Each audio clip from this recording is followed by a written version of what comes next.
Hello and welcome to the Last Word on Spurs. We hope you're keeping very safe and well. Thank you so much for joining us during this international break where you're probably sick all things Tottenham. But here we are back for yet another show on all things Tottenham Hotspur. If you're listening to the show for the very first time, you can find us on iTunes, or on Spotify, or on Audio Boom, or across a range of different audio platforms. We are, of course, on Twitter at Last Word on Spurs. We're on Facebook and Instagram too.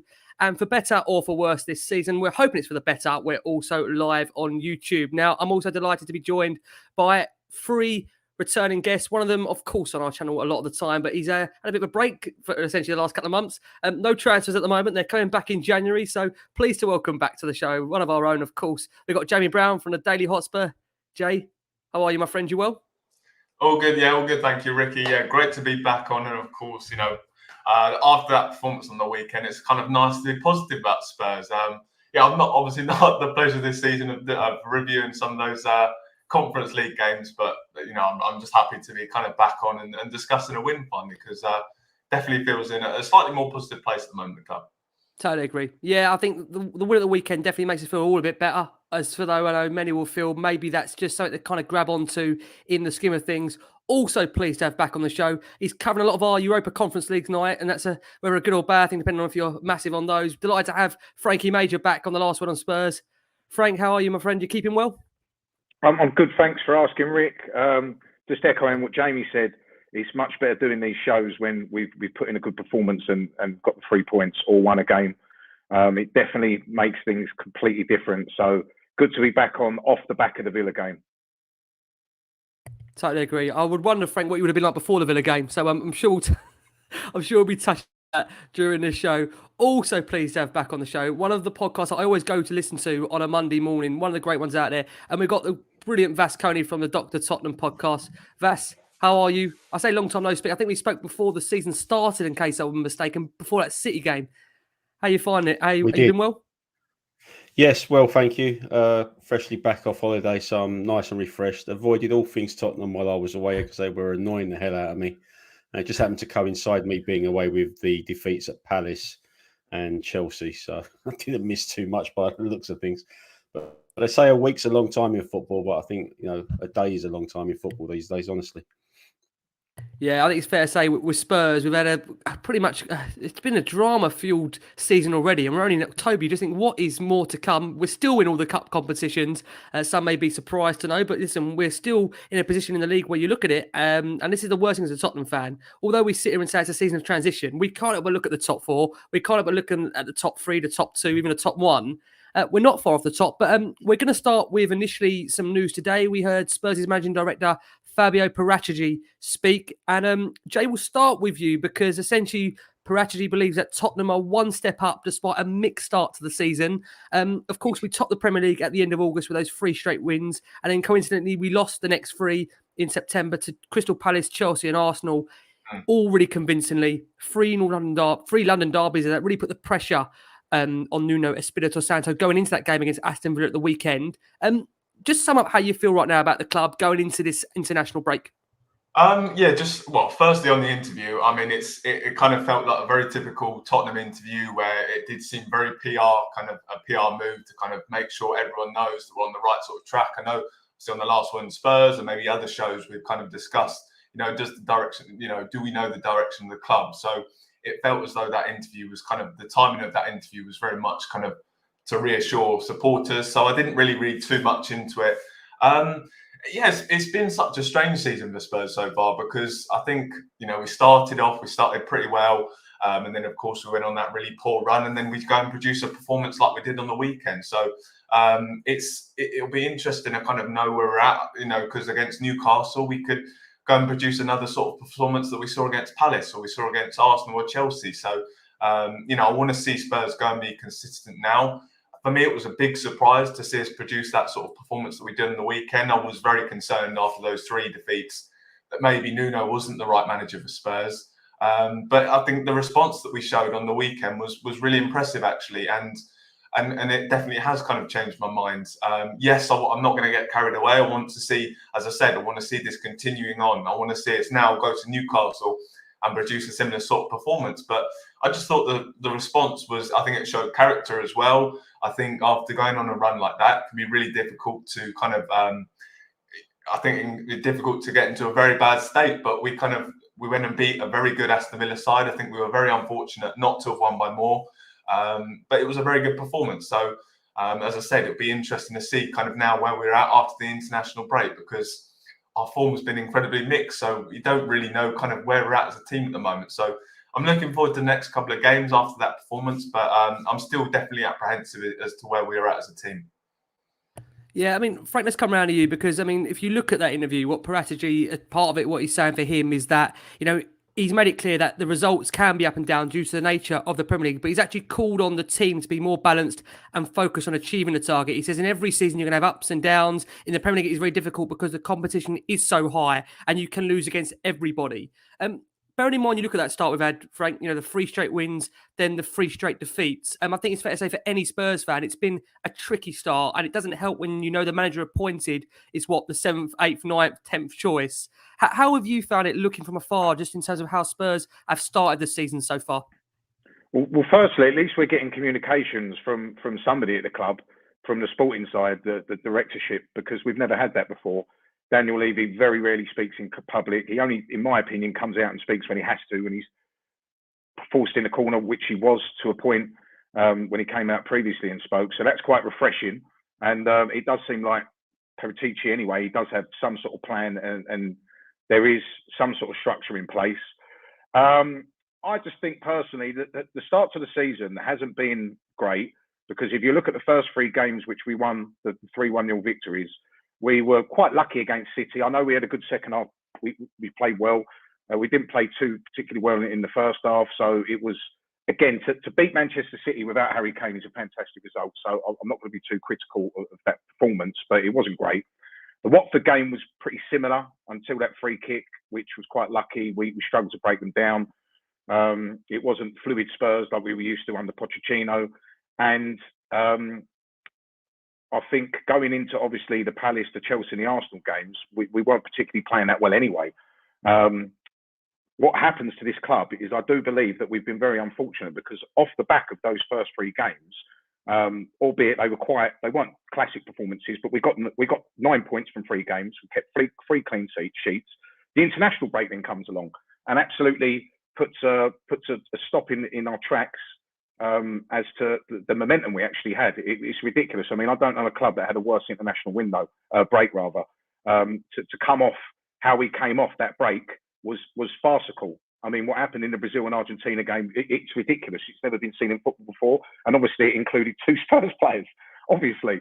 And it seems to me it sort of happened again, because the Villa game, it wasn't just the result, it was the performance. It's the best game we played all season. We went back to 4-2-3-1. Which suits the players that we've got. We actually played good patterns. In transition, we were brilliant. There was 1 and 2 touch football. We were good on the break. And in spells, we were devastating. I thought we were quite unlucky to win 2-1. It could have been more. It should have been more. So I'm just hoping now we do not have the same international break that we had last time, because if we do, then I don't know where we go from here. I mean, Newcastle away, we struggle up there. We haven't got a great record there, regardless of what form they're in. And West Ham away will be tricky, because it's a London derby, and I know they lost to Brentford, but they're not in bad form, are they? Although we're above them, they're quite resilient, West Ham. They're not a bad side. So I just hope that we don't get Spurs during this international break. I think we deserve a little bit of fortune. I don't know the situation. I don't think there's been enough clarity on what's going to happen with the South American players. But it is just frustrating that Emerson and Romero actually started to look the part against Aston Villa. They're both putting their best individual performances since they've signed for the club. And now they have to go off to South America and potentially miss that Newcastle game. So Nuno has had a lot to deal with. Let's not get it. Yeah, you're right. Let's not be overcritical of him here. He's had a lot to deal with the Harry Kane saga, the international break, which obviously we were pretty depleted. He's been very unfortunate, but the jury is still out for me. I mean, it's taken him 6-7 games plus the cup games to realise that 4-3-3 doesn't work with Dele Alli on the right of the 3-man midfield. Anyone in here, the 3 others and myself here, in my Spurs group chat on Twitter, weeks ago were saying, bin the 4-3-3. It's just not it doesn't suit the players. We watch our club. We're all absolute Spurs addicts, aren't we? We're fanatics. We watch every week. We know exactly what these players are like and what they'll give you. And it's a little bit alarming. It's taken him so long to realise that wasn't working. However, I'm glad now he has realised. He's gone back to 4-2-3-1. and hopefully we can get some momentum off the back of that game and that good performance. I do agree with you, Frank. You make some great points there, especially the formation. We're going to come on to that in terms of the second half when we analyse Nuno so far. Vass, just want to pick up on some of the other things that Paratici said during that interview. He said that sometimes if you have matches in a row, like every 3 days, sometimes it can happen that you can lose 2 or 3 games in a row. We have to be balanced. We have to be focused on our target, not in the small picture, but in the big picture. That is what the club are aiming for in the future, in the project of the club. He says, when asked about where he sees the club going over the course of the next few months, he said, the work of the month is to be balanced. So we start 1 month and we have very good results. Then 1 month more, and hopefully we expect the same. We think we are 1 step up. We are 1 step up because we've had difficulties that we are facing. Our project is a long-term project and one which we know we have to do. Interestingly, Vass, we've been calling, I know you guys on your pod as well have said the same thing. We want direction, we want clarity, we want to know where we're going, what the plan is. Under Pochettino, I mean, what was clear for Spurs is they were building that stadium. We knew what the vision was. We knew what we were trying to achieve. It feels particularly at the moment because of the wishy-washy approach throughout the summer of going to appoint a manager in terms of looking for a certain briefing that, quite frankly, I think we all said at the time, this manager didn't really fit the briefing they were saying. Does that give you any more clarity today when you hear from the managing director of the football club? Do you feel any more certain about where Spurs are going, essentially? Well, look, to echo what Frank said earlier, it's nice to have someone at the club at least make an appearance and give us some kind of communication, because I think that's all we've ever wanted. And whilst Jamie said that it's all a bit samey, and he got quite bored of it, which I can sympathise with, I do think that he made some comments there that were quite telling. That the first of which was, as Spurs fans, we don't want to be in another project because we've enjoyed a few of them. We thought we were almost there. We just needed to get over the line and we couldn't. And it feels like we're starting all over again. So the Spurs fans have this need for immediacy. We want stuff fixed now because we don't want to hang around waiting again and starting all over. But Paratici's come into the job, and he said himself he was at Juve 11 years. He was at the previous club that he was at for 6 years. He looks at things long term, and this is the very early days of the rebuild, and he emphasised rebuild. The other thing that I sort of picked up from this was the fact that he wanted everyone to stick together, and that includes the fans, because he was alluding to the fact that the players feel it, and when things are negative around the club, they'll feel it. So if it's negativity from the fans or anybody within the club, people are going to feel it. So it's very important that we do stick together, that we understand that this is early days under this new tenure and there's still a lot of work to be done. Nuno, Rick, was probably the 7th or 8th choice. Fair enough. But whilst like 2 weeks ago, I wasn't pleased with the guy at all and the style of football that we were watching, etc.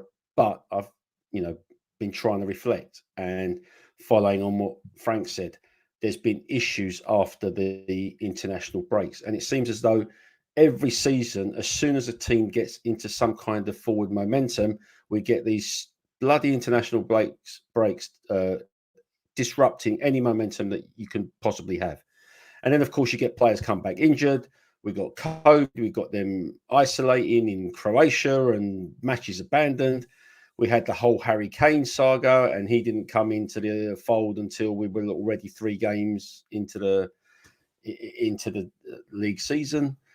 So Nuno's had a lot to cope with. So I'll give him that. But the Paratici thing was good to hear, and I'm hoping that some positive comes out of it. We've got another transfer window on our doorstep, and I'm sure you and Jamie are going to be quite busy, Rick, with your updates in the coming weeks. But we'll see what happens there as well. But I certainly feel that we're only just starting this rebuild, and as Pochettino said, it's going to be painful, and we're going to just have to be patient.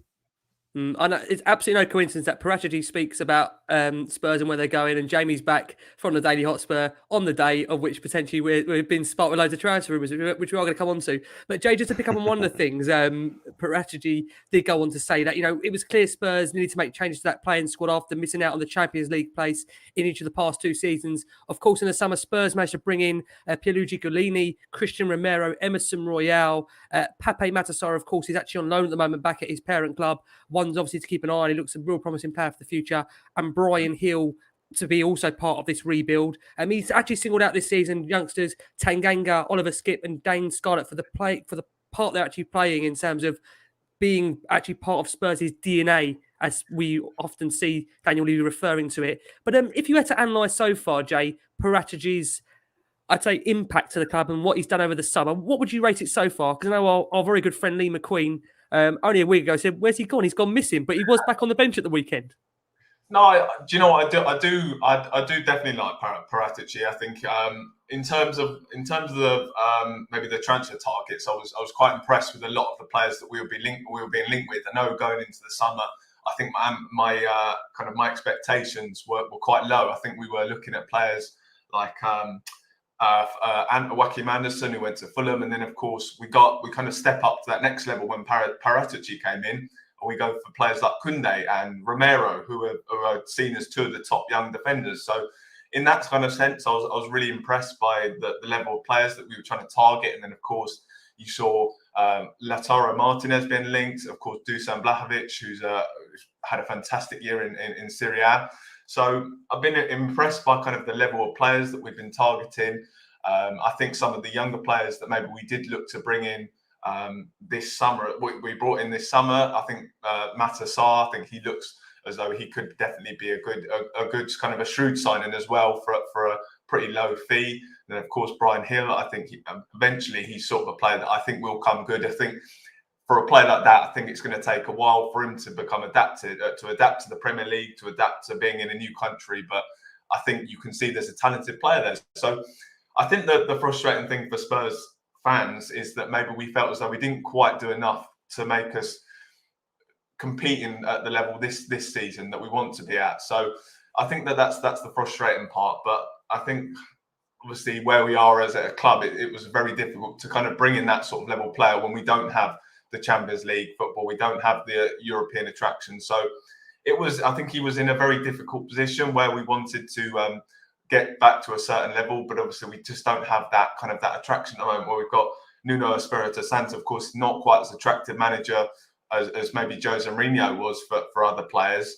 And then of course, as I said, we don't have that European football. So it was kind of a difficult summer for him. But and I think for Spurs fans, it was difficult to maybe see us not bringing a new central midfielder, a creative midfielder, or another striker. So there were certainly bits that we were kind of missing, and that kind of aspect, I can understand why frustration from supporters. But I think overall, I was pretty impressed with what we did in the summer. But yeah, of course, as well, I think it's also, we can't expect it all to be done in one window. Hopefully in January we'll go again and we'll address the issues in this squad. As I said, like a creative midfielder would be something that would definitely need to be added. So I'm definitely willing to give him time in a couple of transfer windows. I think it would be unrealistic to expect all our issues to be fixed in one window. So I'm interested to see what he's doing or what he's going to do. But in terms of, as I said, in terms of the kind of the players that we were linked with, I was very impressed in terms of the level that we stepped up to. So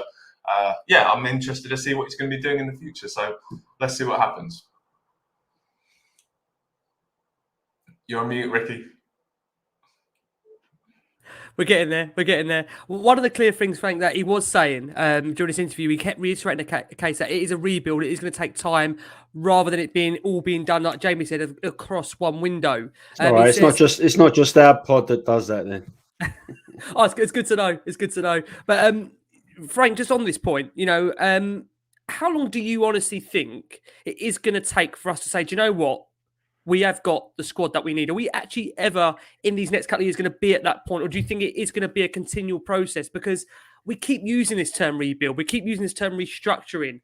At what point, Frank, are we going to say, right, we've got what we need? When is that going to happen in your eyes? Well, the biggest gripe for most fans, and me personally, is the fact that we're going through these rebuilds, and obviously we're a Europa Conference team now, and we are charging what we charge the fans to watch these games of football. We are the most expensive in Europe to watch our team.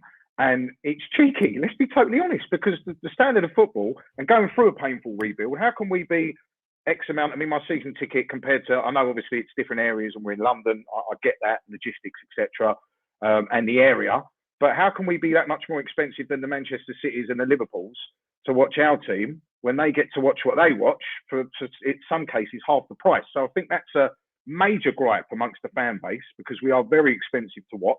And obviously going through rebuilds means that you are going to be served up certain games, some rubbish football. So that is incredibly frustrating.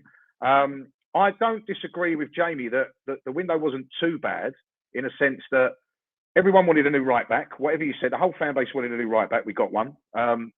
Emerson Royale, his first game was against Zaha, with all of the situations surrounding the international break, then going down to 10 men, as well as Eric Dyer going off, not playing in the settled back four. People were judging him after his first two games.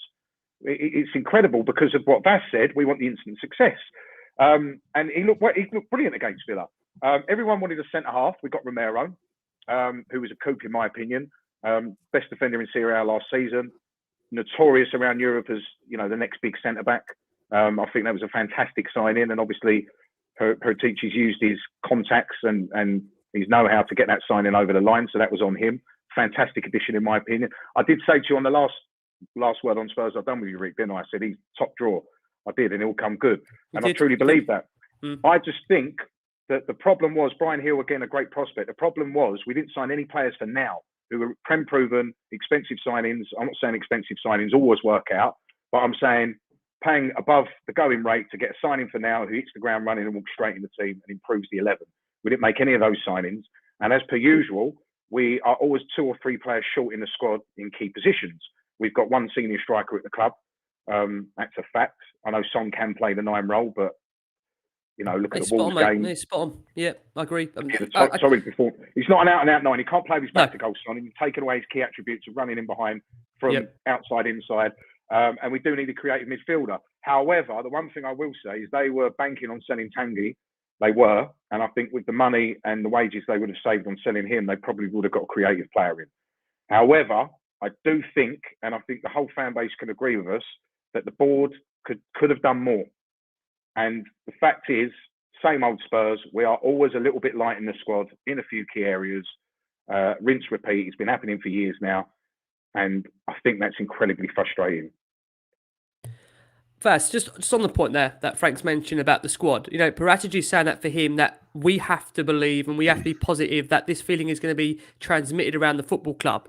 He says, first of all, that, you know, for him, it's down to those key components that if the players feel there's a negative atmosphere amongst the board, amongst the fans, they pick up on that. Now, I think it's clear that, you know, we know the players have all got social media. They're fully aware and engaged of what's going on around them.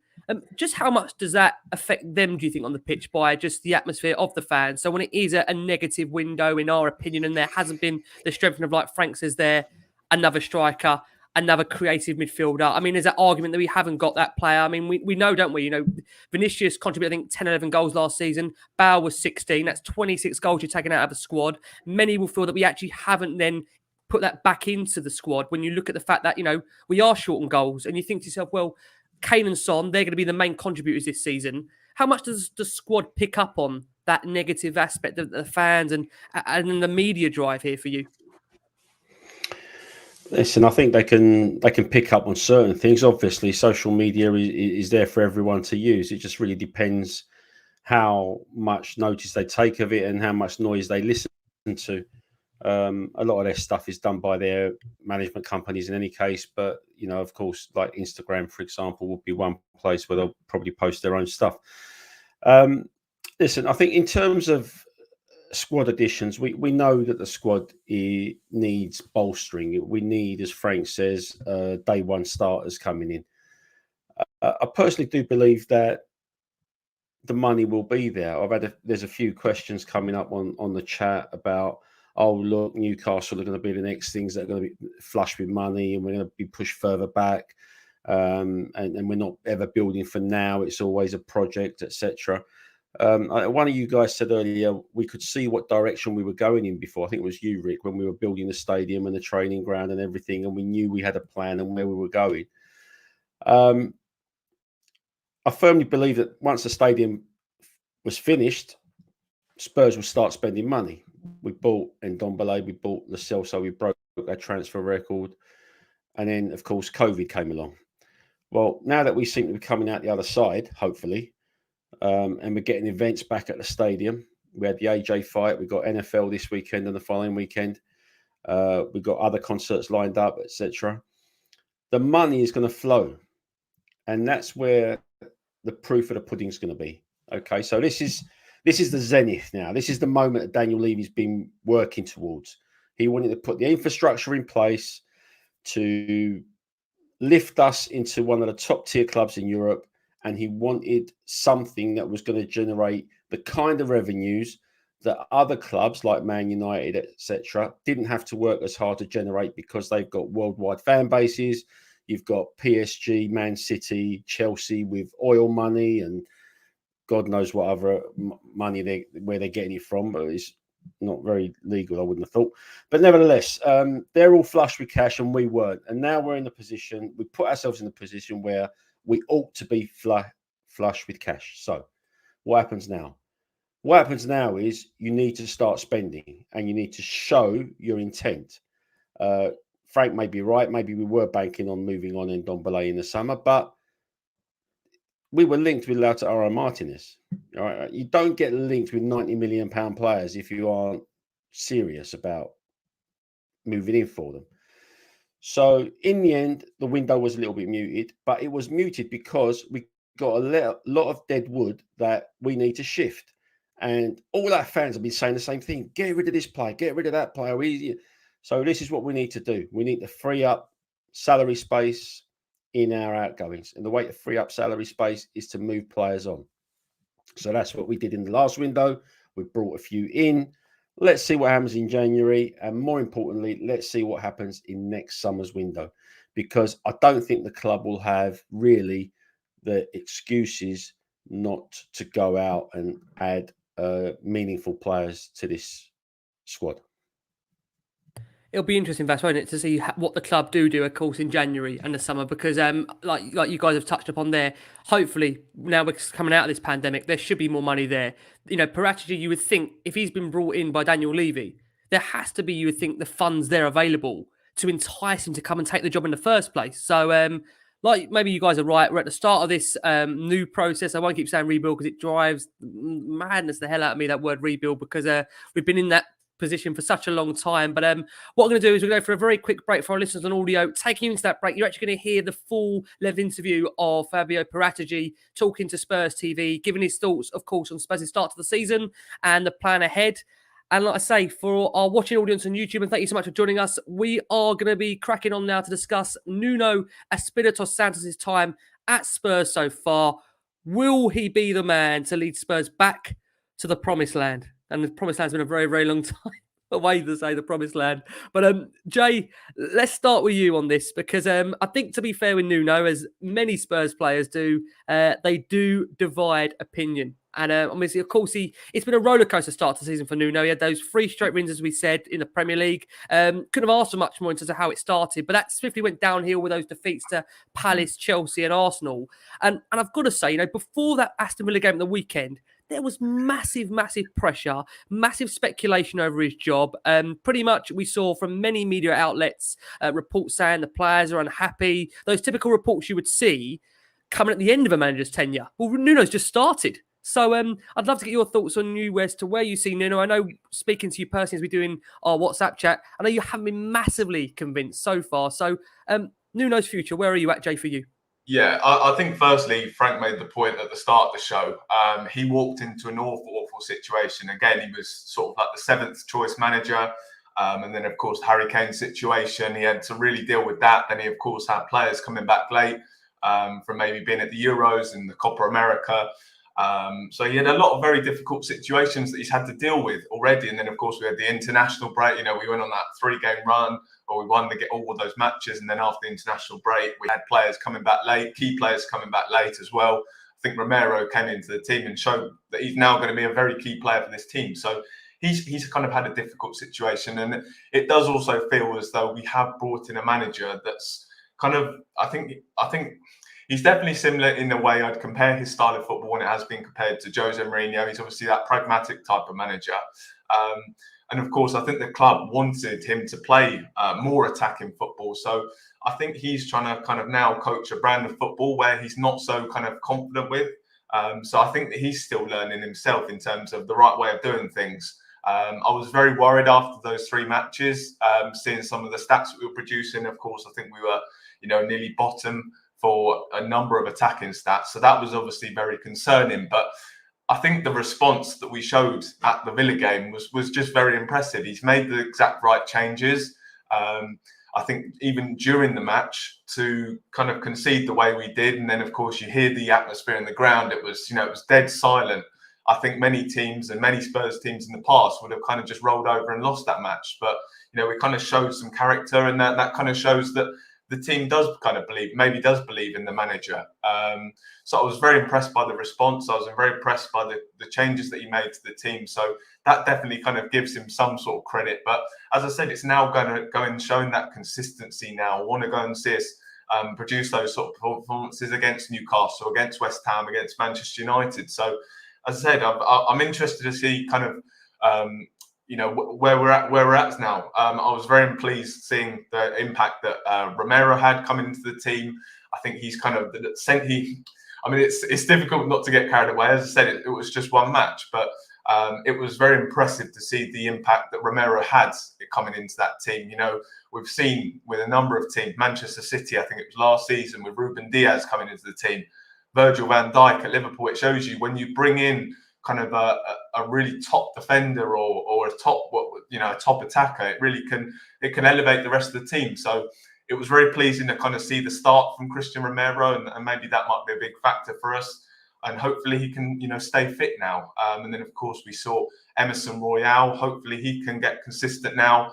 Oliver Skip, I thought, was a player who showed how important he is to that team. I think he gave Ndombele and Højbjerg. I know a lot of people maybe mixed on Ndombele's performance. I thought he had a slightly better game. Would still like to see a lot more from a record signing, but I thought there were more positive signs on Sunday from him.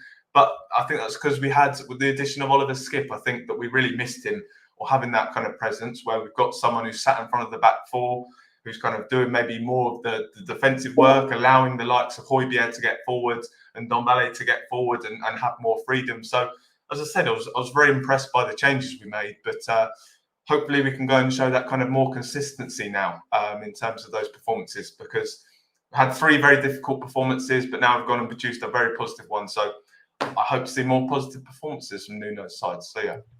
Yeah, I mean, Frank, coming over to you, where we stand at the moment, obviously we're going into this international break with Spurs 8th in the Premier League. It's 1-1 and drawn one of their Europa Conference League games so far, and we've progressed in that Carabao Cup after beating Wolves on penalties. For you, if I was to ask you to give it a score so far for Nuno out of 10, what would you give him, Frank?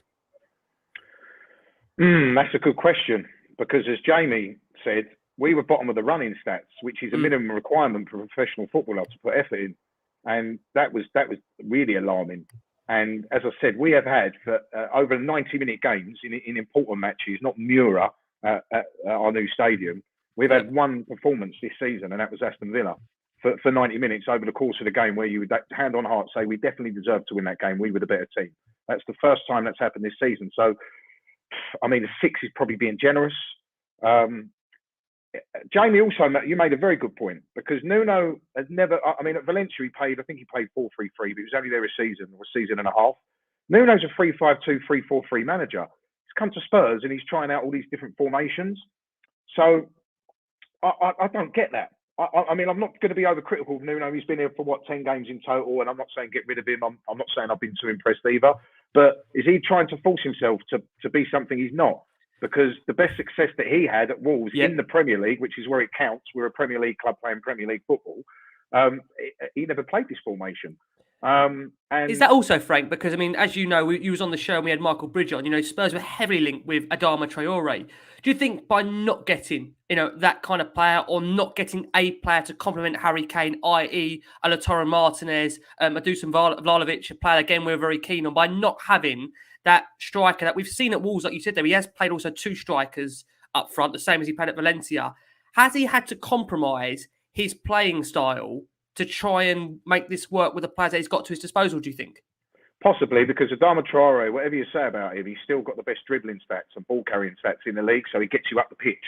And obviously, when you're playing counter-attacking football, that's imperative that you've got one of those monster ball carriers that can break on a team and cause them problems. That's your sort of main source of an attacking outlet. But just a couple of things, the fact that the 4-2-3-1 formation, it took him a while to realise that suits the players, when everyone in this forum could have told you that before the season started. And the fact that it's taken him a while to pick this starting 11 that we saw on the weekend, which is probably our strongest. I mean, you can say Tongi in the 10 role. A lot of people will clamour for Gio possibly because he works harder. I think when I looked at that 11, I thought this is the first time this season, I think you've got it right. The front three, the double pivot, Ollie Skip, obviously, as Jamie said, he gives that great protection to the whole team. And that back four is our best back four. It is. Dyer and Romero, I think they're our best centre-back pairing. That's my opinion. I don't want Davinson Sanchez starting in my team. I'm not getting excited over 3 games with the 3 clean sheets at the beginning of the season, because I've seen him have disaster classes over the last few years. So there are things that I'm a little bit worried about with Nuno, that it seems to take him a little bit of time until the penny drops about certain things. And that's his job. And he trains these players every day. And he sees, he sees this, or he should see this sort of stuff. But I'm not going to judge him yet. I think it's hard to give him a score yet. So as with the new signings, until they've played 10 or 20 games and you start to see some sort of pattern emerging and a system and a consistent, particularly centre-back pairing or back four, which is your platform, I think it's hard to judge him at this moment in time. But the one thing I will say, which was unforgivable, was the way he set our team up against Arsenal away. Yeah. That was ridiculous. That was schoolboy stuff. He played one centre midfielder in Højbjerg. He played percentage football. He was clipping the ball long, and he was using Dele Alli on the right side and Tongi on the left side to go and get round the winger and Harry Kane and pick up the second balls. You're going away to your biggest rivals in arguably your hardest game of the season. When was the last time we won there, Rick? 2011 or 12? Was it? 2010. We don't ever win at Arsenal. We don't, you go to Arsenal, you put a block in front of that back four, you played a double pivot, you played against Aston Villa, you make yourself hard to beat or hard to play against for the first half an hour. From minute one, that was a disgrace. That was an absolute disgrace. That's shocking management. This is a Premier League manager. And that, tactically, was some of the worst tactics I've seen in this football league for 10 plus years. And I'm not over going to put in or exaggerating here. Yeah. That was shocking. So there are warning signs with Nuno. I know people, particularly in the comments, are saying you've got to give him time. And I've just said I'm not going to judge him yet. But that scared the life out of me, to be honest with you. That was unforgivable. That performance, though, is kind of why I still feel as though he's learning what his philosophy is now. I think he knows kind of what Spurs were looking for in the summer in terms of an attacking manager. That's what we wanted. And now I think the club have told him that's the kind of brand of football we want. So he's now having to kind of adapt as a manager. And I think he's kind of learning his new philosophy. So I think that was definitely a sort of a type of performance that shows that this manager is definitely still learning kind of the best way of setting up the team, the best way of getting us to play. So, I mean, that for me is slight concern. But I think we saw, as I keep saying, I think it was a good response against Aston Villa. Yeah, I mean, Vass, just to come around to you, if I remind you of the brief of the new head coach at the time, which I'm sure many of us, we can remember those the quotes from Daniel Levy. He said, "We shall focus on the recruitment of a new head coach. We are acutely aware of the need to select someone whose values reflect those of our great club and return to playing football with the style for which we are known: free-flowing, attacking, and entertaining, whilst continuing to embrace our desire to see young players flourish from our academy alongside our experienced talent." Now, it felt to me as if that was the briefing, and we saw at the time the shortlist of players the shortlist of managers that Spurs are going after. The likes again of Pochettino, Brendan Rodgers, Graham Potter, all with a vision of playing, a brand of football that would impress the supporters. And it came to a point where you saw Paratici come in, who obviously had his list of targets that he wanted. That was on there, of course, Gattuso, that I'm sure none of us were quite enamoured by that. Fonseca, who we chased, and we had arguably the deal was done. You know, the guy was already planning his pre-season, only for then Paratici to change his mind because he wasn't content with the way in which Fonseca wanted to set up his side. And then we went to Nuno, and it almost feels like we're trying to, I would say, trying to ram this brief down Nuno's throat, saying this is what the brief is, and you've got to try and make it work. And I think, like Frank picked up on there, I think half the problem is that that brief isn't really Nuno's. Well, it isn't really what Nuno's about from what I've seen previously. You know, Wolves were for me, they were an organised team, very structured, that played a certain football that would suit the players they had available to them. And I think with Tottenham, of course, we do want to see a brand of football which, you know, excites us and entertains us. But ultimately, the results are key. And I think the problem was in those 3 defeats we had that, and I said this before with Mourinho at times, you know, when you aren't seeing the brand of football and you aren't getting results, then patience is going to wear thin. Do you think, Vass, that Villa game is the turning point, the same as it was for Pochettino all those years ago? Or is it far too early to be even calling that at this stage? I don't know if it's a turning point, but it's certainly something to build on. We've got the frustrating aspect now of another international break, as we mentioned earlier. The concern for me is, and Frank alluded to this at the Arsenal game, I was ready to not so much bin Nuno off, but I was really, really annoyed with what I was seeing.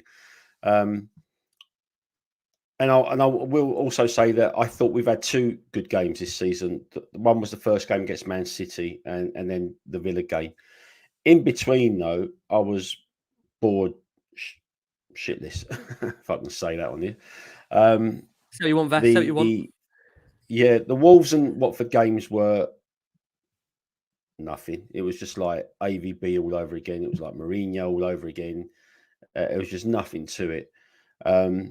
The defeat at Palace was just shocking. Okay, we went a man down and then we just kind of lost our heads.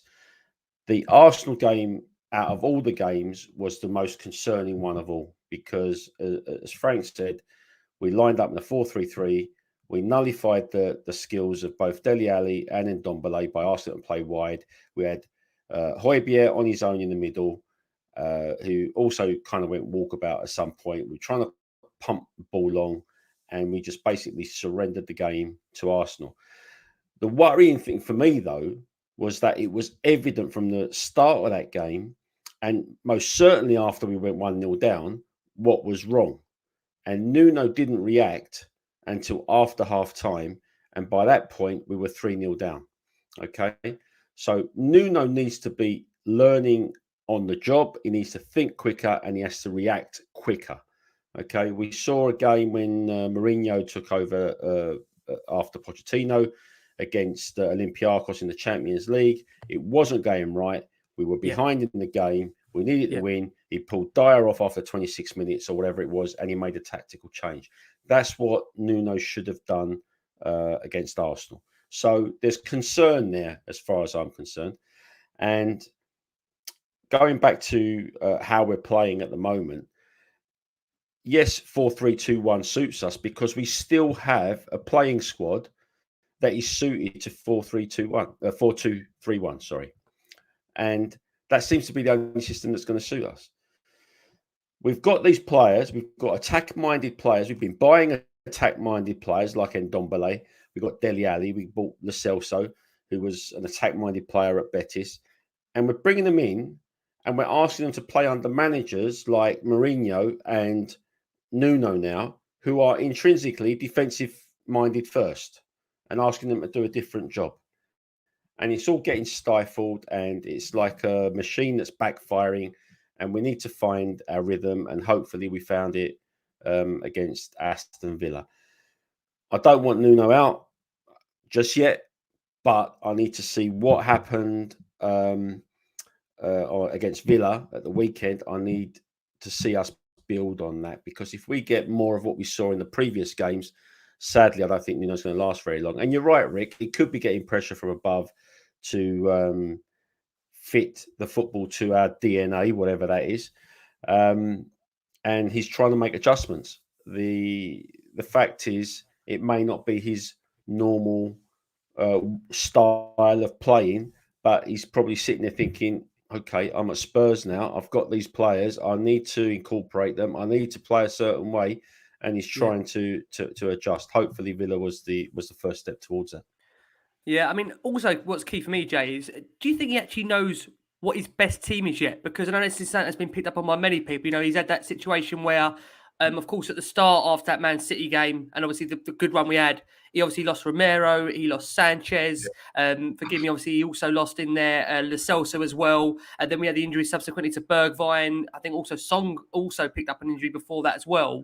So some will obviously look at that and think, well, hold on a second, he's not had a fully fit squad available to him in order to judge him.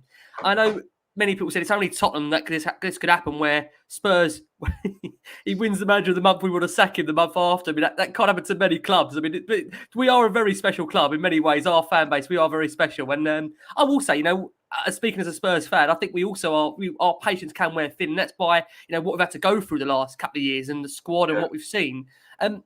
Do you think he knows his best team, Jay? So going back to that, for you, did you know that 11 on paper now? To be fair, I think in kind of what you said and all the reasons that you kind of listed there in terms of maybe not having players because of international duty or injuries, I think that's probably fair enough that maybe he doesn't know his best 11 yet. I think in terms of, I still think he's learning lots of stuff in terms of the way he wants to play football. We saw how he's gone from playing the way we did at Arsenal to maybe changing it up, and then we saw the performance against Aston Villa. So in terms of the system, I think he's still learning that in terms of a way of implementing his style of play. I think he's still learning that. And again, I think in terms of the personnel, I definitely think he's learning that as well. But I understand that because there's been so many issues. I mean, even Harry Kane, I think that's been a big issue for him. Yes, of course, he's had him available, but we've got Harry Kane that just isn't firing at the moment. And when you take that number of goals out of the team, and I wouldn't say it's Nuno's fault that Harry Kane's performing the way that he is. I think for me, it's definitely, you can see Harry Kane, he's not kind of feeling himself. I think there's definitely a bit of pressure there to perform. I think he's just come off the back of a very disappointing summer where he obviously didn't get the move that he wanted. Then, of course, he's coming back into an atmosphere where he knows he let the fans down, and the fans, you know, kind of coming back into the stadium, I think he'll kind of feel that pressure. So I think that Harry Kane, in his own head, he's kind of got maybe, I think some of the finishing that we definitely saw on the weekend, or the lack of it, was a striker that's not fully confident at the moment. So Harry Kane's a guy that always overcomes that. So that for me isn't a concern. And I'm sure we'll see Harry Kane firing, but that's been a big issue for him. He's not really had like a striker to rely on. So there's been lots of issues with the personnel in this team. So I definitely don't blame him for that in terms of not knowing it. But I would say right now, I think he's definitely still learning that. And the frustrating thing is, you know, we're going into this international break. We've kind of just produced a performance like we did, where Romero and Emerson Royale produced fantastic performances, were key. They both play matches on the Friday just before Newcastle during that day. So, you know, I think there was obviously reports coming out today that they're going to be doubts for that match. So, again, it's, you know, as much as, you know, we've been disappointed with the football that we've been producing, he's been dealt an incredibly difficult hand at Spurs. So I definitely have some sort of sympathy for him. And it's going to be interesting to see how he manages that Newcastle game, because I do think that we could potentially be without the likes of Romero, Lo Celso, Davinson Sanchez, Emerson Royale. So, as I said, I think he's been dealt a very difficult hand at Spurs. So I understand maybe why, in terms of the personnel, that's not been fully decided yet. Frank, just to finish up on Nuno, we'll just do a quick roundup on him here. I mean, Spurs, as things stand at the moment, they're 2 points off the top four in the league. I know we're a couple of points off top as well. If someone offered that to you before this current international break, would you have taken that? Bearing in mind what we had in the summer with the Kane saga, with Ndombele, the club record signing, wanting away. Are we on target for where we thought we might be if you looked at what was going on in the summer for you? Possibly. It's disappointing that Brentford are above us, but on the other side, you know, West Ham apparently are flying, they're below us, and Arsenal back and they're below us. So there are some positives. But, you know, this isn't Football Manager. We can all sit there on Twitter and we can all be critical of the manager and the ingoings and the outgoings. You can't get rid of 10 players and sign 10 players in one window and expect it all to gel. It's impossible. And that's just a fact. So Oh, I mean, Jamie's spot on. He hasn't had it easy, Nuno. It is alarming again that he's learning on the job. Apparently, this is a Prem-proven manager that's come in. We were in the Champions League final a couple of years ago, and we were a top 4 regular. And we've gone for a manager that is apparently learning his system and trying new things, which is, again, it's frustrating. And I'm not comparing our squad to Chelsea's, but you look at Thomas Tuchel when he took over from Frank Lampard. They were underperforming, and overnight he just changed them. Even little things like bringing Ruder back in and improving him, and arguably the best defender in the league so far this season, arguably, or one of, definitely. So that is, for me, the difference between an elite top level manager in Thomas Tuchel and one that's, a good manager. What he done at Wolves was fantastic, but not at that elite level. So again, the jury for me is out with Nuno. I'm not going to be Nuno out and, on Twitter being overcritical until he's had 20 odd games and we can start to see his style develop. And also, I don't think he's had one signing that has been a number one target in one position for him personally. Obviously, we had the sporting director that made most of the signings and those decisions and probably offered him those players. But it's quite hard to judge any manager until they get their own players in who they're used to working with or fit their system. So it's a little bit all over the place at Spurs. It's very disjointed. But to answer your initial question, it's an average start, but just above average start for me to the season. I wouldn't say it's a fantastic start. It's obviously not terrible, but again, to be below Brighton and Brentford, regardless of whether we're in transition or wherever we are, Brentford have just come up from the Championship and they're drawing with Liverpool. They're beating West Ham and they're putting good results together. So it's a bit of a mixed bag for me. Yeah. Vass, coming over to you. I mean, we actually saw him say after the Arsenal game that the players, he actually took himself in responsibility by saying that the game plan just didn't work. And my worry with that, by him saying that, is almost that, with Mourinho, he had a very cute way of almost trying to put it on the players. But Nuno, to be fair to him, like I think any manager would do if they've just lost away to their arch rivals in Arsenal 3-1 and he's lost 2 London derbies to that previously, he took some real responsibility there. Do you think that he's got the authority and the leadership in that dressing room? Because I look at the likes of Kane, Son, Moura, Bergwijn and Ndombele, and, they've had, previously, obviously, there's not Bergwijn, but obviously Pochettino was there beforehand and Mourinho, 2 very, very strong, charismatic managers in their own way that really, in a way, really took that dressing room to a point where, they were the fabric of the club in certain ways. They lead by example, lead from the front. And Nuno, from reports we've seen that maybe he's a bit more reserved. He's not as interactive with the players as those previous couple of managers were. Do you think over time that will come, or do you think he is that's naturally how he's going to be and that isn't going to change?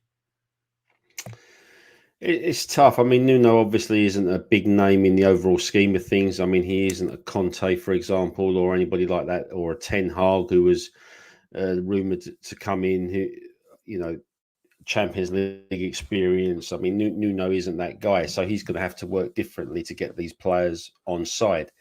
It's very hard to not look at Nuno and feel that he's just a stopgap until somebody else becomes available. I do firmly believe, and I may have said this before, Rick, that I think all Levy's eggs were in the Nagelsmann basket last summer. And then with the situation changing at Bayern Munich, it kind of scuppered everything. And then we were grappling around trying to find a replacement. And that's why we ended up going the route that we did in the end. To Frank's point, though, because I hear this a lot from fans about managers getting the players that they want, etc., etc. But when your structure is one where you have a director of football, which is, again, something that a lot of our fans wanted so that Levy can just back off a little bit. When you have a director of football set up, then it's the director of football who is in charge of everything to do with football. He buys the players. He may even set the strategy somehow about player development, player tactics to a certain degree, formations that the coach should be playing, etc. There'll be dialogue between him and the coach. So essentially, the director of football will say, look, these are the players that I've bought you. Go away, bake a cake with it. These are the ingredients. So there's an element of that. I don't think Nuno's going to be able to walk in and say, look, I want this player and I want that player. He may make a suggestion, of course, but then it's all down to Paratici, and that's the route we've gone down now. I mean, we're just going to have to accept it. But yeah, I mean, we'll have to see how this one pans out. Really, he needs time ultimately, Nuno. Yeah. And it's the performances that will dictate whether he gets the time. You know, sometimes you don't mind losing if you've put up a fight or you've been unfortunate or you've created 30 chances and only scored 2 goals or whatever the case may be. But if you put in performances like you do against Arsenal, for example, and you capitulate like you do against Crystal Palace, and you have a decent first half against Chelsea and then get stuffed at the end of it, fans aren't going to put up with that very long. And neither really will the board, I would have thought. So, yeah, he needs time. He's had a few issues that he's got to address, injuries, the international breaks, and etc. But, you know, we'll see how it goes. If we can build on Villa's, like I said earlier, build on the Villa result, like I said earlier, then, yeah, he'll buy himself time. Ricky, I just wanted to make the point on, I think it was the comment from King Hoddle about the fitness. I think, I remember, I think it was just after Project Restart, I think it was the first game back. I think we had a Manchester United fan as one of the guests on the show, and he said one of the things that he remembers from from Mourinho's time at Manchester United was the way that he ripped up the whole fitness side at Manchester United, and he could see that the players were just totally unfit. And he was warning that would probably be an issue at Spurs. And it does feel as though that has been a big issue at Spurs, where the players just don't seem fit enough. And I still think that now we're trying to kind of rebuild from that in terms of getting the players back up to being fully fit again, because a lot of them just don't seem to be able to, or look like they can last the full match. I think we saw against Chelsea kind of the way that we faded away in that match. Yes, maybe that's to do with Tuchel making the right sort of changes in that game, but I think that fitness is definitely still an issue at Spurs with a lot of the players. And I think that's a big part in football. I think now in kind of the modern day game, you've got to be a fantastic athlete, and I think that a lot of the weak performances we've seen is because the teams just kind of faded away during the match because simply they're not fit enough. So that's something that I definitely think is going to take time to kind of rebuild up that fitness again, because I think under the previous regime, that was something that was totally ripped up. So I think that that's something that Nuno will need to address and the club will need to work on now. So I thought that was, I just thought it was an interesting point from King Hoddle that made on that comment. Yeah, Jay, just to, and we're going to quickly do a round up on this before we talk about Harry Kane. Jay, quick yes or no, and we'll ask this question around the board as I say. Will Nuno Espírito Santo be a Spurs head coach by the end of the season, in your opinion? Oh, blimey. That's such a difficult question to answer, because the way that we've gone from performing in those 3 matches to going and then producing a performance like we did against Aston Villa, I was absolutely shocked by that performance against Aston Villa, because I thought after those 3 matches where we lost 3-0, 3-0 and 3-1, I genuinely thought we were done under Nuno. I think the performances that we were producing, the results, kind of the stats that were coming out, I thought we were completely done. But then we go and produce a performance like we did against Aston Villa, and I thought it was a really, really impressive performance against a decent Aston Villa side. So it's very difficult to know where we are at as a team, and that's why, yes, very happy with that performance, but I'm not going to get carried away. So it's very difficult to say yes or no. I think. Do you know what? If Poch becomes available, if Poch becomes available, I was going to say, this is what's going to happen. Pochettino hates it at PSG. You ask anyone who knows people who know him or whatever, he hates it over there. Apparently, Di Maria's non-responsive to his training methods. A lot of them don't want to do the double sessions. I mean, did you read the article with Toby Alderweireld last week? Yeah. Telegraph, I think, where he said he makes you suffer. Yeah. They're prima donnas over there. Mbappe, can you imagine him listening to Poch? Poch is going to become available. He'll get the sack. They got stuffed by Rennes on the weekend. They didn't have a shot on target. And I have a feeling, I've just got a feeling in my heart we'll be back at Spurs by the end of the season. That's the way I feel. I might be wrong. Yeah, I mean, I don't know. I mean, Vass coming over to you on this. I mean, Jay, I want to get Vass's. I'm going to get Frank's answer in a second. But Jay, you can't get away from this. Is he going to be Spurs head coach at the end of the season? Nuno, yes or no? Do you know what? I feel very negative saying this, but I'm going to say no right now, just because of some of the I mean, those three performances were truly shocking. And Yeah. as I said, I was very, very surprised by that performance against Aston Villa. So, as much as it sounds incredibly negative, I probably would say no. I'd say no. Okay. I mean, Jamie, Vass, do you know what else? Just Okay. to interject there, the Yeah, go for it. performance up against Wolves was shocking as well. I do not know how we won that game. That was the impossible victory. Smash and grab, was it? Smash and grab. We smash and grab. I mean, I went to the game. It was awful. So I don't think he'll be at the end of the season, personally. It's just my feeling. Well, now Frank's answered that, Vass, let's come to you, because on Poch, the thing for me is that I look at Pochettino and, comment on the screen here, there it says, Pochettino did have terrible results at the end of his reign. And my only worry is that there's still a core of that squad that are still there, that worked under Poch. Now, my concern is that, we put up the briefing of the man we sacked 18 months before as that's what we want as the next manager.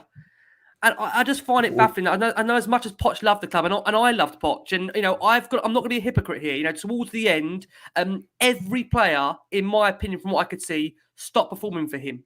Even Kane, that Sheffield United game. If we wind the clock back, the 1-1 draw against Sheffield United, where arguably they should have won the game if it wasn't for a poor VAR decision.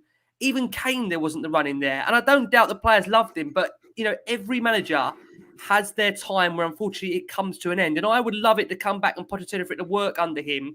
But my worry also is that sometimes, as we've seen before, you should never go back. But Bale came back and had a really good goal scoring ratio when he came back. So what do you think's happened for you, Vass? If he does go mid-season, does this job open back up for Pochettino in your opinion?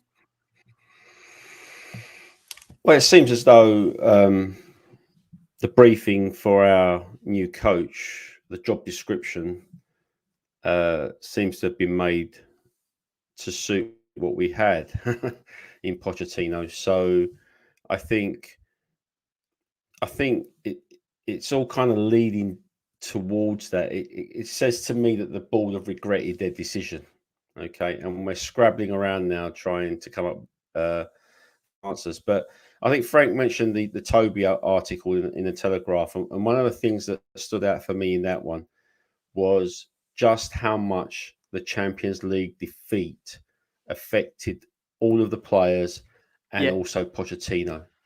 Yeah. And I think in that article he said we actually needed a longer break after that final, but we just couldn't have it because you had to get ready for the season, and the season started, and none of them were in the right frame of mind ultimately. And there have been examples of other clubs that made it to Champions League finals and then collapsed afterwards. Leverkusen won. I think it happened to Dortmund as well. The psychological effect of losing that final, even though we didn't have a great domestic season that year, was tough on the players. We still made it into the Champions League just about, but it wasn't a commanding season, and we had some poor performances. But we got to the Champions League final, and that defeat really affected us. As for whether, Pochettino will be done and Nuno won't last the season, listen, I'm going to go against Jamie and Frank now, and I'm going to say that Nuno will be here for the whole season.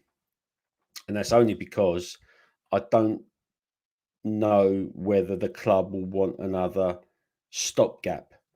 If they really are waiting for Pochettino, then they're going to have to wait for him, and we're going to have to wait for PSG to fire him. Now, what might keep PSG and Pochettino in a job at PSG is if they have a good Champions League run, because that's what they want. They don't want another Ligue 1 title. They want the Champions League.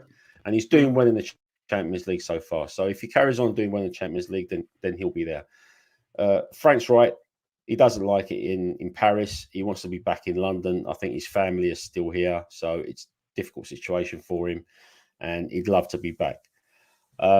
So, let's wait and see. I think there's a lot of people that focus on the decline under Poch rather than focusing on the progress under Poch.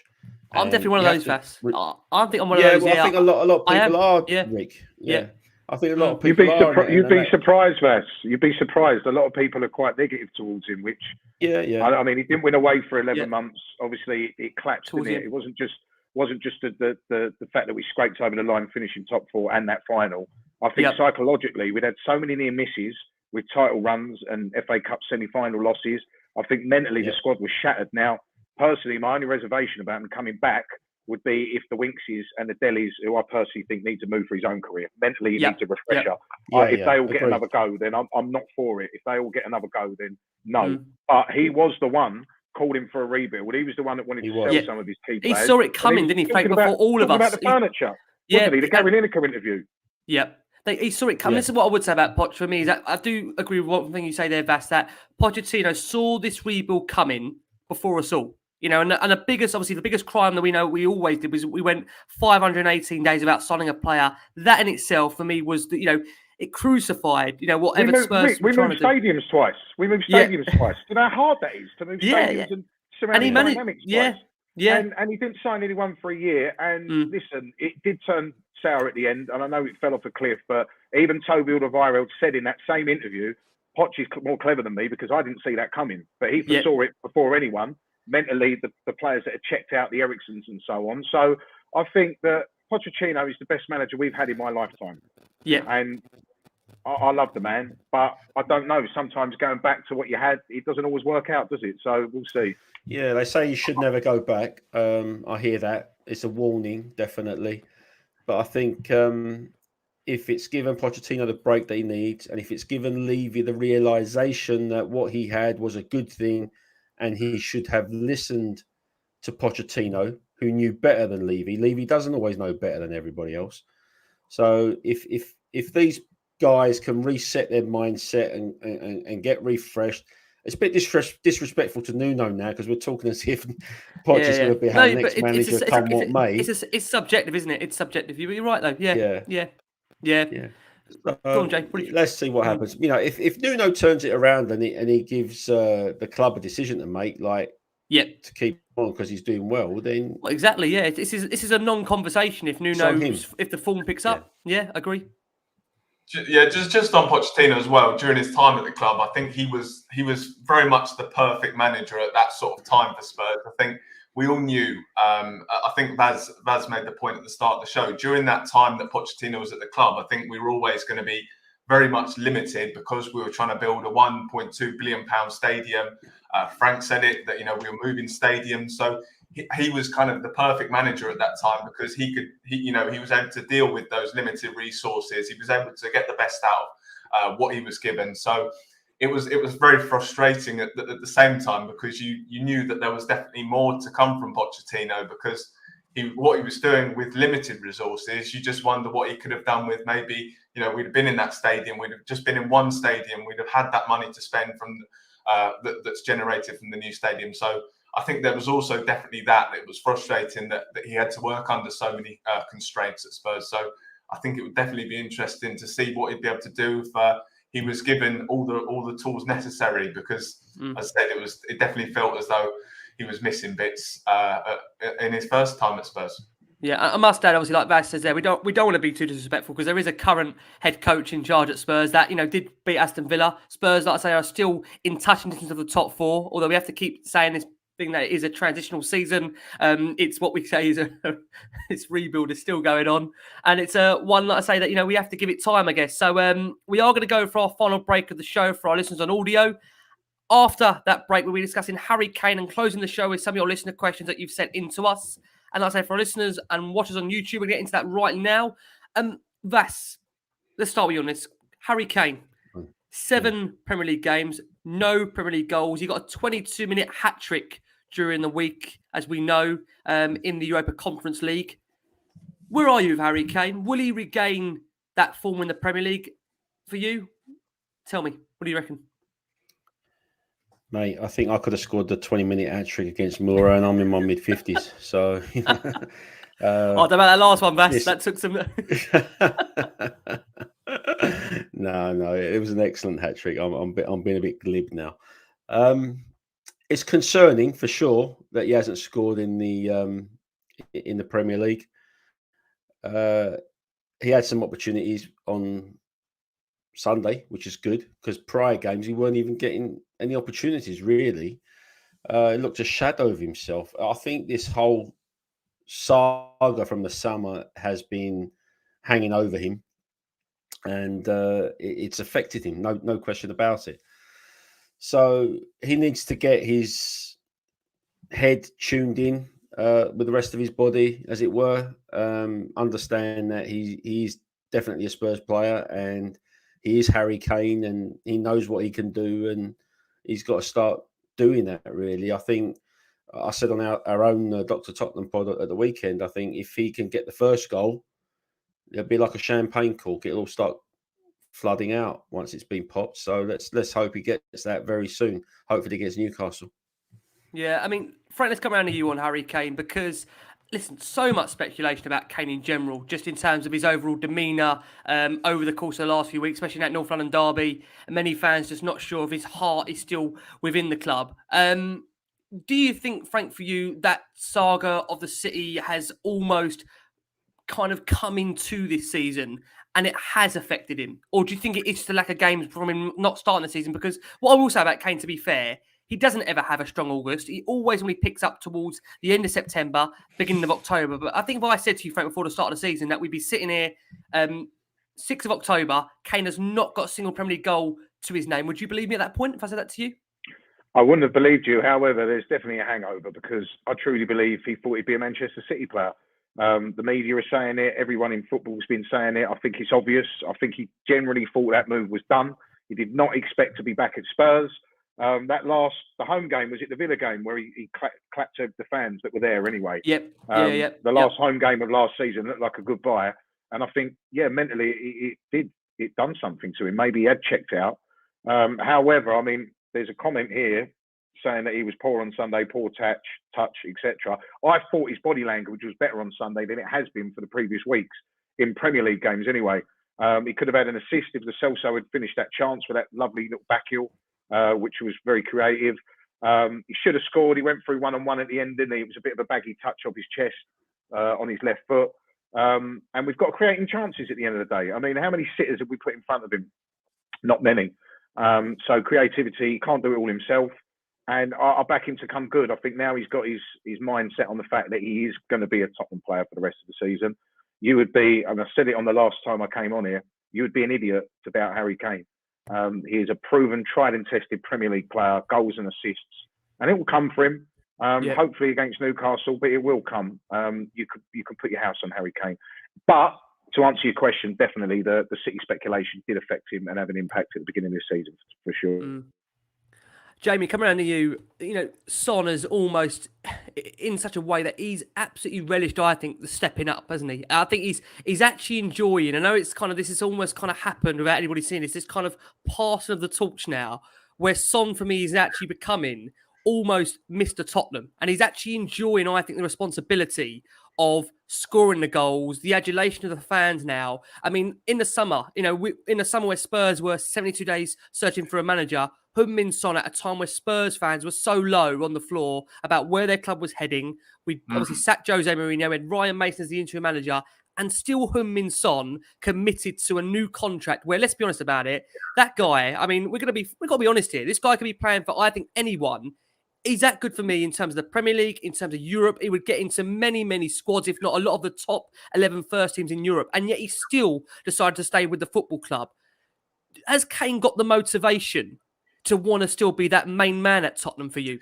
Yeah. I mean, firstly, just on Son, I mean, I don't think I can speak any more highly of him now. I just think, for me, I mean, lots of people say that Jimmy Greaves was their hero, Glenn Hoddle was their hero, David Ginola was their hero. But for me, I mean, Heung-min Son, I just absolutely love him. I think just the way, in terms of how good he is on the pitch, the way that he steps up in difficult times. I think we saw during that Champions League run, he really did. In the Manchester City game, he scored that brace. He scored in the first leg. So he's always been a player that stepped up when Spurs have needed him. He's always kind of been there in those big matches. I mean, I love Heung-min Son, but I just think on Kane, for me, it is totally to do with the hangover from the summer. I think you'll hear a lot of rubbish in the media suggesting that Harry Kane, he doesn't want to be there, and that's why he's not performing it. I think either Chelsea supporter saying that he's playing like this because he wants to decrease his value. So you're just going to hear a lot of rubbish about that. But for me, it's always said in different circumstances. But Harry Kane, you've got to remember, he is a human at the end of the day, and he will have been affected by that move over the summer, or failing to get that move. So for me, it's definitely just all mental at the moment for Harry Kane. As I said, some of the chances that he was getting on the weekends, I think there was one where he was clean through on goal, and you would just absolutely expect Harry Kane to put that away. But it was a striker that's obviously not confident at the moment. And with the best, when strikers are kind of at their best, they finish without thinking about it. You could see with that chance he was overthinking. So once he gets that right, I think there's also, we've seen some of the stats, we've highlighted it a lot. In terms of the attack, in terms of attacking, we have been poor. So you can maybe argue that it's to do with a bit of the service as well. But for me, I think it's just kind of when he gets his mind right again, Harry Kane will see the best of him, because it's nothing to do with him not wanting to be there. I think it's just kind of he's had that real disappointment over the summer of not getting that move. He's then come back to a club, as I said, where it does almost feel as though he kind of snaked us over the summer, where he really, it was very clear that he wanted that move. So I think that will be playing on his mind a bit. So there's lots kind of that he's got to deal with mentally, but I have no doubt that Harry Kane will come good eventually this season, and hopefully, he can score in the Premier League, get that off his back, and we'll see the best of Harry Kane again this season. Yeah, fingers crossed. I mean, just to pick up on some other Spurs news that's happened this week, we've seen Serge Aurier, our former right back, go and join Villarreal. He's some nice words from Serge actually on departing the club. He said, "I could not see myself in another club in England unless it's your home." Not sure that's a little outed dig there to Harry Kane. He says, "I could not ever see myself also joining the enemy because I have way too much respect for the club, history, and the moments we share together." I think us probably as well as Serge, I think we're enjoying this break now. So we wish him all the very best, obviously, for that move. We've seen some speculation this week. The likes of Dusan Vlahovic apparently is back in Tottenham's sights as we look for a replacement for Harry Kane in the long term.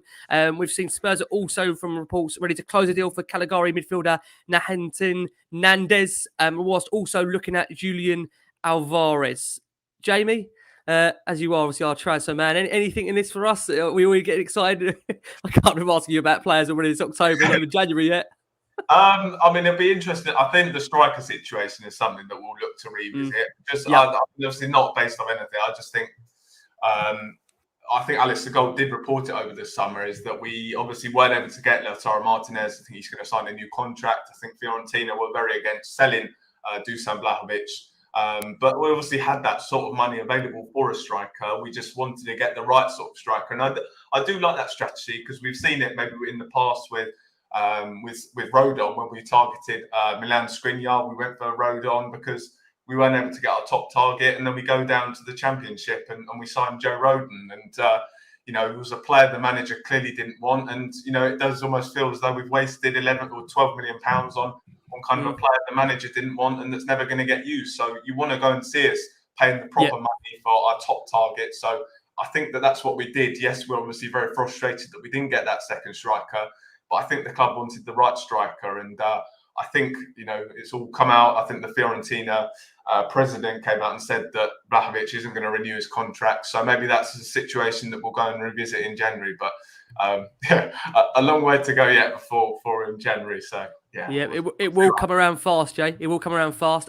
Frank, coming over to you next as we start to close the show now. There's been reports, I think, both from the Times and also, I'm led to believe from Indie Football as well, that Harry Winks, the other Harry Winks is keen to leave the club in January to kickstart his career. I think, for me personally, I think that's what Harry exactly needs to do. I think he's not getting regular game time at Spurs. I think, to be fair, I think he should have probably moved on in the summer. I know obviously he's a Spurs boy. I think it's the problem where you do sometimes feel that the attraction of living in London, of course, being in the capital, that's a big thing for a player. He's on a very good wage at Spurs as well, we must add. He's playing obviously with friends as well as teammates. But question here from Fraser Sheppardo says, how much can we get for Harry Winks?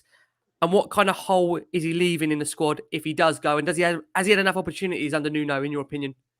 Well, regardless of whether you get rid of him or not, we do need another sitting midfielder, because we're very light in that department. We've literally got Skip and Højbjerg, and if anything happens to either one of them or both, then who screens that back four or can play that role? So whatever happens to Winks, we have to. I mean, Nandez is a player who can play that position. I know he can play right. He can play right back as well. but I'd prefer to see a specialist come in as to compete with Skip in that position. But yeah, Harry Winks. I mean, I don't want to come on here and be overcritical because he's an academy boy and he's a Spurs boy, but he had an injury, if you remember, chronic Achilles, was it? Or ankle. And Yep. Pochettino said at the time he will now be playing in pain and this is a career changer. And since that moment, because that was just after, obviously, the Real Madrid game and he started to find some form with England as well. One of the away qualifiers, he actually put in a really good performance. And you can see he doesn't cover ground like he used to. And I just, without being overcritical, I just don't see what he offers us. Two assists and 2 goals in his Spurs career, or Premier League, in Premier League games. He's not that guy for us. He's not that player. For his own career, he needs to move on. He's obviously not in Nuno's plans. He wasn't in Jose's plans. He had the impossible task of when we sold Moussa Dembele in January of coming into the team and trying to obviously fill that void, which is again impossible or near impossible because there's not many players in the world who could play like Dembele did or do that role. So I just think it's an all-round good move for everyone. Unfortunately, with our chairman being who he is, Daniel Levy, he's going to want money that I don't think teams are willing to pay. So there has to be a common ground there. There has to be reason. Again, the move is right for the club and right for the player. But Daniel Levy, I've heard he wants 35 million pounds. I mean, you're not going to get that for Harry Winks. Well, So not if they've watched him this season, they aren't. no, but I don't know how true that is. Well, again, what do you think, Vass? Would they take 15 mil? I would personally. I would. Yeah, I think they might, Frank. I mean, if you consider what happened with Serge Aurier this summer, we actually bought out his contract and told him to go. I mean, we could have done that with Danny Rose before when Daniel Levy was properly in charge, and we didn't. And we had the guy sitting in the reserves, collecting his paycheck, which was bad on Danny Rose and looked awful for the club. If Paratici is allowed to do what he's supposed to do, then I think if we get a decent offer for Winks, then he'll be off. The only thing that might preserve some of Winks' value is that he's English and he's England international, even though he's out of the squad at the moment. So we might be able to still pick up 15, 20 million for him. And I think if we do, I think he'd be gone. Yeah. I think that'll be the problem. Maybe that's why they might look at a loan move. I think that's something that was reported because right now no one's going to want to pay any sort of fee for Harry Winks. So maybe if he does go, it kind of shows some sort of form. Because I do think if you've got the right move and he was in the right system, he was playing regularly, then maybe he might show that he's somewhat of a good player because we saw that maybe in the early stages of his first career. So if you can go away, get that loan move and kind of have some sort of consistency, then maybe a club might be willing to pay some sort of fee for him. But right now, I can't see any club wanting to pay over £50 million for him. I think that'd be crazy. The problem we've got as well is the rest of Europe is skin. European clubs are not in a buyer's market. It's not a buyer's market for Spain and Italy at the moment. And I think he suits Spain. I think he should try and, I mean, I'm not saying a top club, but I think his style of play suits Spain more than the Premier League because in this league, it's too much for him. He gets overrun. He loses all his jewels. He's not got that bite, or that he hasn't. He's not got that. No, it's not. He hasn't got that ability. To be honest, with you. He's good on the ball. John, we don't even know what he is anymore, do we? That's the problem. We actually, if you ask me what he is, I couldn't tell you what he is anymore. He can just passes the ball like that, and that is his only attribute. But the passes aren't defence unlocking passes because he doesn't create any assists or break the lines too often, does he? So get rid. Oh wow! There you go. There we go. Get rid from Frank there, guys. Well, listen. I think pretty much. I think it sounds where we're at the moment. I'd say we've had a good chat in terms of Paratici's message there, of Nuno, of course, some of the players, Harry Kane's form. What have we got here to end the show? Any questions I can ask you guys? Joe, let's go to you very quickly. Do you think we'll be busy in January? That's from Andy Perry. I don't think we'll be particularly busy. I mean, maybe we might. I think it will only if the right opportunities come about in terms of maybe an attacking midfielder or a top striker. But I think it would then have to be someone that we're really interested in. I think that maybe it might be. I think it'll be maximum of one, and it'll be a player that we'd really have to like. I don't think we'll be doing any sort of maybe of the cheaper signings that we did in the summer or looking at opportunities. I think it will just be about, can we get in our top target for a backup striker or a long-term replacement for Harry Kane. So No, I don't think we'll be particularly busy in January. Just if we can get some of our top targets, then maybe we might look at those areas. Yeah, okay, 2 more quick fire, then we're going to close the show. This one next is to you, Vass. This is from Mark19SR. 3 options. He says, 1 choice, Tungi, Delhi or Gio. Who gets the nod ahead of the other 2? Gio for me. Okay, Gio. Yeah, I love Tungi. He's very skillful, no question. I think he is building his fitness up to echo what Jamie was saying earlier on. But I like Gio. I've got a soft spot for him. I think there's a player in there that we haven't been able to see yet because it's been stop-start for him while he's been at Spurs, and these international breaks are just adding to the mess, really. But I'd probably pursue Gio in that role. Okay.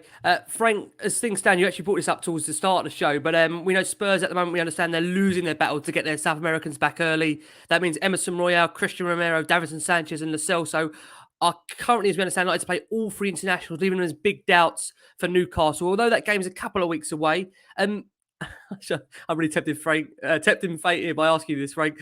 Is the squad strong enough to go to Newcastle and get a result? This is a side that haven't won at all this season, and Tottenham are coming to town. To quote Vass's podcast, Dr Tottenham, I really hope we don't see him now.